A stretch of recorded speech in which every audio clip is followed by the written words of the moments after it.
নমস্কার বন্ধুরা, আমি মানস বিশ্বাস দ্য বং ইন্সপিরেশন ইউটিউব চ্যানেলে তোমাদের সবাইকে স্বাগত জানাই। আশা করি তোমরা সবাই সুস্থ আছো এবং ভালো আছো। তার ডব্লিউপি কনস্টেবলের সাথে সাথে তোমাদের কিন্তু আজকে ডব্লিউপি এসআইয়ের বিজ্ঞপ্তিও বেরিয়েছে। তোমরা এখানে যদি গেট ডিটেলসে যাও তোমরা দেখতে পারবে সমস্ত কিছু বলা আছে। তা আজকের ভিডিওতে তোমার ইন ডিটেলসে আমি সমস্ত কিছু বলে দেবো।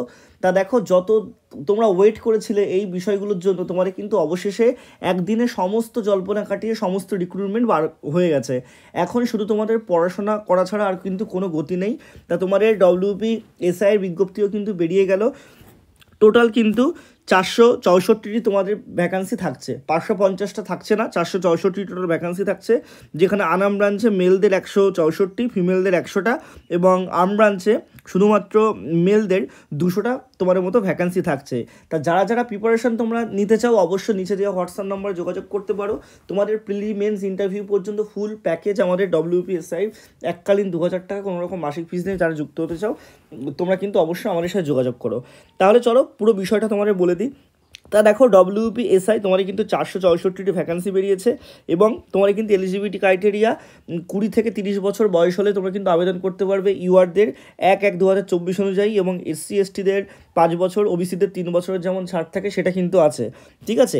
এবং তোমার কিন্তু এই যে ডেট অফ বার্থ সেটা কিন্তু মাধ্যমিকের যে অ্যাডমিট কার্ড বা সার্টিফিকেট তার নিরিখেই দেখা হবে। এবং এডুকেশন কোয়ালিফিকেশন অবশ্যই এসআইদের জন্য কিন্তু তোমার গ্র্যাজুয়েশন অর্থাৎ স্নাতক লাগবে। আর ল্যাঙ্গুয়েজ তোমার কিন্তু যারা আবেদন করবে তাদের কিন্তু লিখতে পড়তে জানতে হবে বাংলা, ঠিক আছে।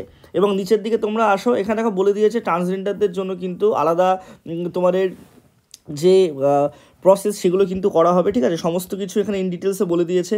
আর এখানে মেলদের জন্য যারা ইউবি তাদের কিন্তু 167 সেমি হাইট লাগবে এবং যারা এবি তাদের কিন্তু 173 সেমি হাইট লাগবে, ঠিক আছে। এবং ফিমেলদের ক্ষেত্রে 160 সেমি যেমন হাইট লাগে সেরকম কিন্তু লাগবে। আর ট্রান্সজেন্ডারদের ক্ষেত্রেও হাইট লাগবে, সেটাও তোমাদের কিন্তু এখানে বলে দিয়েছে। এবং তোমাদের মেলদের ক্ষেত্রে 3 মিনিটে 800 মিটার, ফিমেলদের ক্ষেত্রে 2 মিনিটে 400 মিটার, ট্রান্সজেন্ডারদের ক্ষেত্রে 1 মিনিট 40 সেকেন্ডে 400 মিটার, এগুলো কিন্তু তোমাদের দেওয়া হয়েছে। আর তোমাদের কিন্তু এই পুরো প্রসেসটা প্রথমে প্রিলিমিনারি পরীক্ষা হবে 200 নম্বরে, তারপর তোমাদের পিইটি পিএমটি হবে, তারপর তোমাদের কিন্তু মেন এক্সামিনেশন হবে। তো সমস্ত কিছু তোমাদের বলে দিচ্ছি আমি। তা যে 200 নম্বরের যে প্রিলিমিনারি পরীক্ষা হবে এর মধ্যে তোমাদের জেনারেল স্টাডিজের 100 মার্কস থাকবে 50টা প্রশ্নের, তারপর তোমাদের রিজনিংয়ের 50টা মার্কস থাকবে 25টা প্রশ্ন, এবং অ্যারিথমেটিকের 25টা প্রশ্ন থাকবে 50 মার্কসের। অর্থাৎ 100টা তোমাদের টোটাল প্রশ্ন থাকবে, 2 নম্বর করে 200 নম্বরের এমসিকিউ বেস পরীক্ষা কিন্তু তোমাদের হবে, ঠিক আছে। এবং তোমাদের ইংলিশ এবং বেঙ্গলি দুটো ল্যাঙ্গুয়েজে কিন্তু পরীক্ষাটা হবে, নেগেটিভ মার্কিং 1/4। তারপর তোমাদের ফিজিক্যাল মেজারমেন্টের ফিজিক্যাল এফিসিয়েন্সি টেস্টের পর তোমাদের কিন্তু ফাইনাল রিটেন এক্সামিনেশন হবে, পেপার 1, পেপার 2, পেপার 3। তোমরা সবাই জানো পেপার 1-এ কিন্তু তোমাদের অ্যারিথমেটিক, রিজনিং এবং জেনারেল স্টাডিজ মিলে 100 নম্বরের থাকে। পেপার 2-তে ইংলিশ থাকবে 50 মার্কসের 1 ঘন্টার, এবং পেপার 3-তে তোমাদের 1 ঘন্টার 50 মার্কসের কিন্তু থাকবে। তারপর তোমাদের 30 নম্বরের পার্সোনালিটি টেস্ট হবে, ঠিক আছে। তারপর তোমরা কিন্তু চাকরিটা পাবে। তার সমস্ত কিছু তোমাদের সিলেবাস এখানে দেখো ইন ডিটেলসে বলা আছে। তা যারা যুক্ত হচ্ছে চাও অবশ্যই কিন্তু নিচে দেওয়া হোয়াটসঅ্যাপ নম্বরে যোগাযোগ করতে পারো।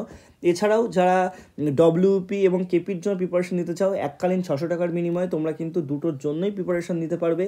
এবং তোমরা কিন্তু একদম যতদিন না পর্যন্ত পরীক্ষা শেষ হয়ে যাবে ততদিন পর্যন্ত কিন্তু তুমি কিন্তু অবশ্যই যোগাযোগ করতে পারবে, ঠিক আছে। ধন্যবাদ।